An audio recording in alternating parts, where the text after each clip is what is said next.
जो पति अपनी पत्नी के मना करने पर भी बार बार वही काम करता है जो उसकी पत्नी को पसंद नहीं होता, तो समझ लीजिए कि वो पति अपनी पत्नी को खोने से नहीं डरता और ना ही उसे इस बात से फर्क पड़ता है कि मेरी जो पति अपनी पत्नी के मना करने पर भी बार बार वही काम करता है जो उसकी पत्नी को पसंद नहीं होता, तो समझ लीजिए कि वो पति अपनी पत्नी को खोने से नहीं डरता और ना ही उसे इस बात से फर्क पड़ता है कि मेरी जो पति अपनी पत्नी के मना करने पर भी बार बार वही काम करता है जो उसकी पत्नी को पसंद नहीं होता, तो समझ लीजिए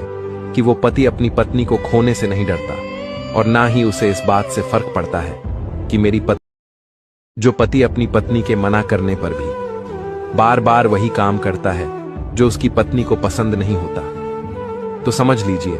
कि वो पति अपनी पत्नी को खोने से नहीं डरता और ना ही उसे इस बात से फर्क पड़ता है